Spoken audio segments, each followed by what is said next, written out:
year 2025 is a year of preparation.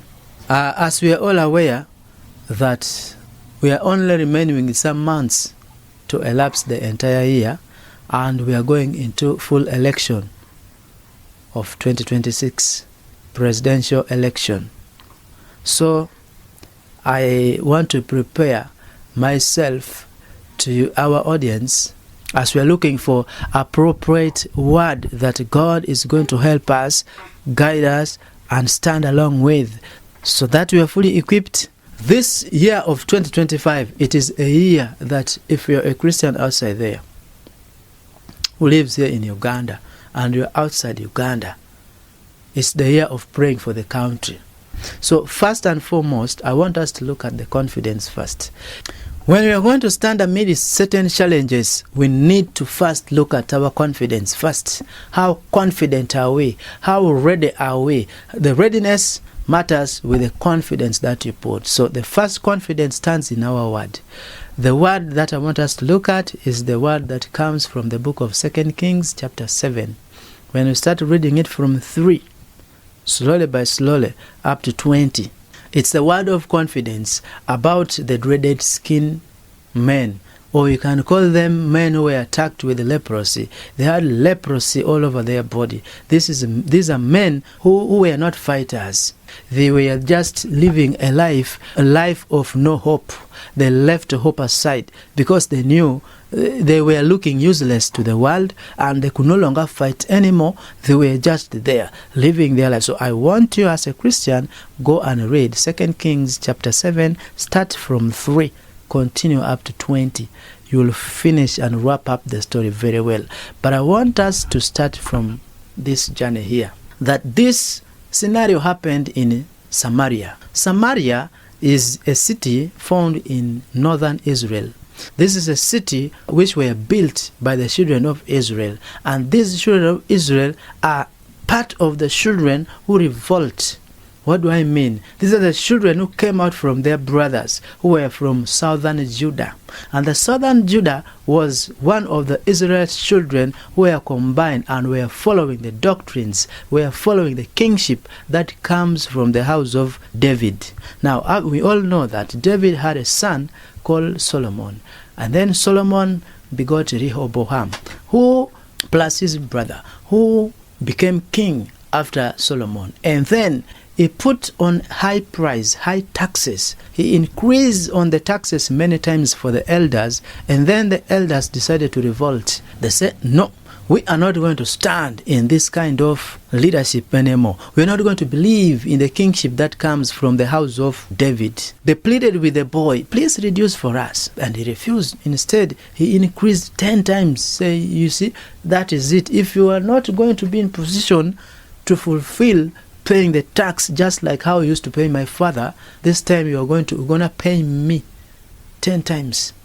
So it forces the elder to revolt. Brothers and sisters, we are in a situation here in the country, anywhere where you're watching me, but for us in the country Uganda, nothing is okay.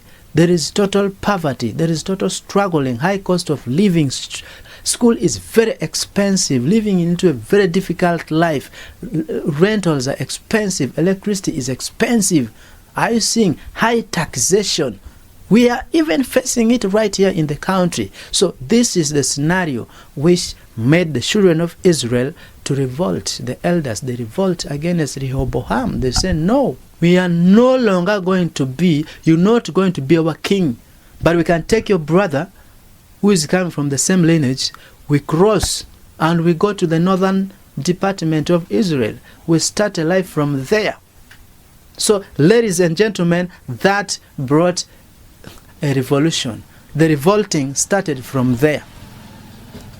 People can rebel against the leaders when leaders are no longer obeying commands from God. When leaders are now standing to do what they want, when they're doing things that satisfy themselves, it forces some elites, it forces some of the people to begin revolting. So, what happened? They revolt and went into the northern part of it. They built the city Samaria. While these who remains in the southern department built a city called Jerusalem. But Jerusalem and Samaria, these are brothers and sisters. These are people from the same lineage. Great kings were ruling from the southern department.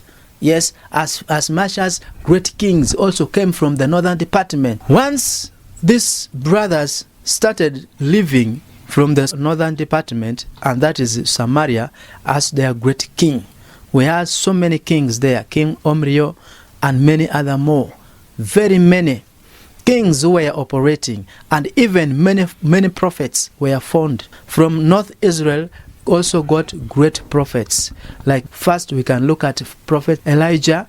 That's one of the greatest prophets during the reign of King Ahab in Samaria. Now this story, as we are going to look at, comes exactly at the reigning of Prophet Elijah, when already the city was under attack. Many people went into exile, including kings and other people were hiding.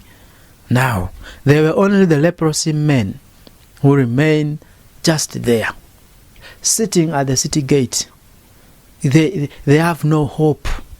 So they talked amongst themselves. They say, there were four. They say, oh, what are we going to do? This kind of life now that we are having, it's full of famine. By the way, what causes this famine? Remember, before Elijah was taken by the wild wind, ascended into heaven, Elijah caused famine because there was no rain for some good time during the reign of King Ahab. So the land of Samaria, the northern Israel, had famine. There was a serious famine because rain was not there. Now, life was very difficult. So this got when there was famine, and famine just was because of the rebellion of the people. The king Ahab, who had adopted very bad character from his wife Jezebel. Remember, this is the king who killed very many prophets of God, over 20 plus, including Prophet Naboth, whom they took his land by force. Now, if you read that story, it will sentiment it properly that there was a lot of rebellion, that the king whom God had chosen, who was operating in that land, they were doing all what they want. They were not doing the will of God. They were really punishing people, taking the land of the innocent, including Prophet Naboth, taking his land by force, like disobeying God. Now, this brought a lot of misunderstanding. So the country went into famine. Now, this famine was seasoning and seasoning and seasoning. So these leprosy men were at the gate.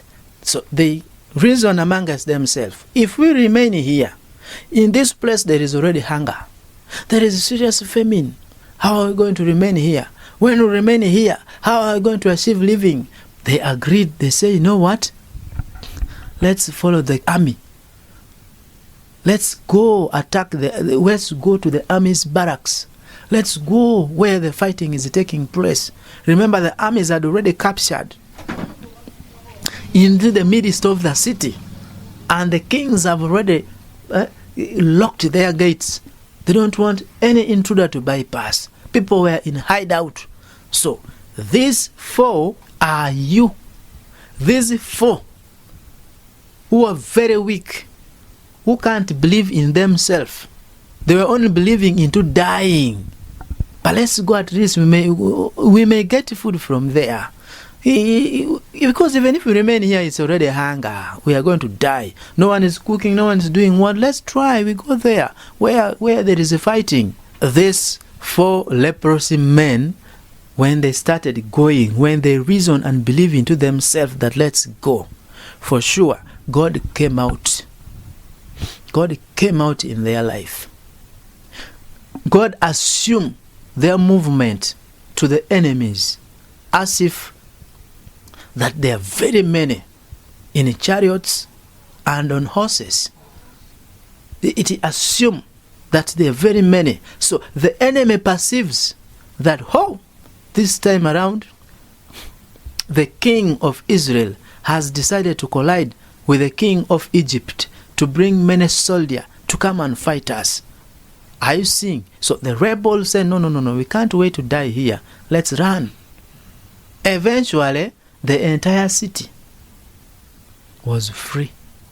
They ran away.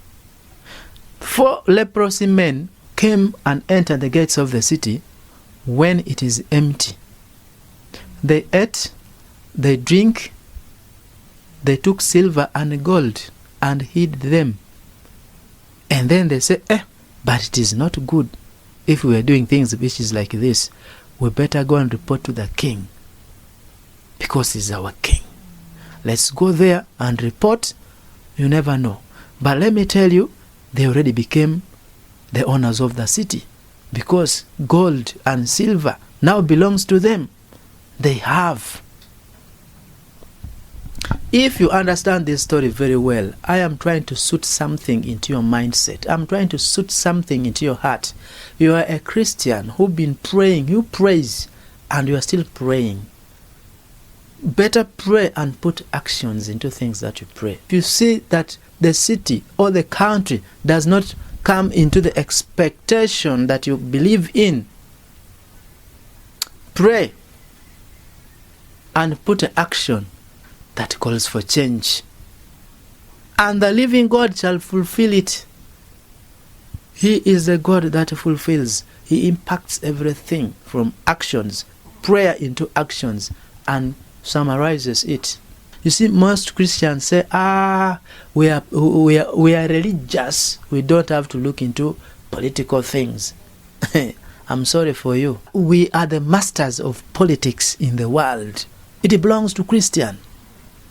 We are supposed to participate in the 90 field of percent, because when we are in position to position right people into the corners of this world to lead us, we are going to have the bright best future.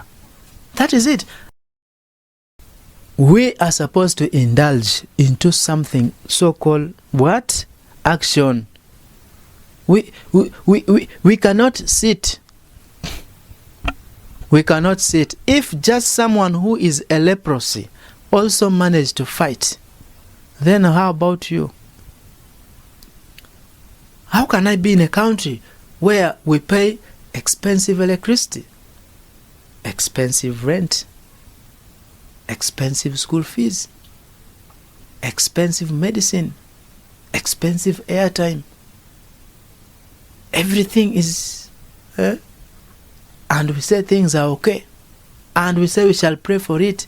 God shall do so. So, politically, we participate. Through our prayer, God answers. But in our actions, also must stand to support change. So, this has been the little word that, dear brethren, I wanted to bring before you. And we reason together. Reason into it. Most of you may need change, most of you may not need change. This is not a guarantee. It's my teaching. I just came to teach you there like that. But many people are afraid that, we better remain like this because there is peace. My friend, there is no peace when you are sleeping hungry. There is no peace when you're being persuaded. There is no peace.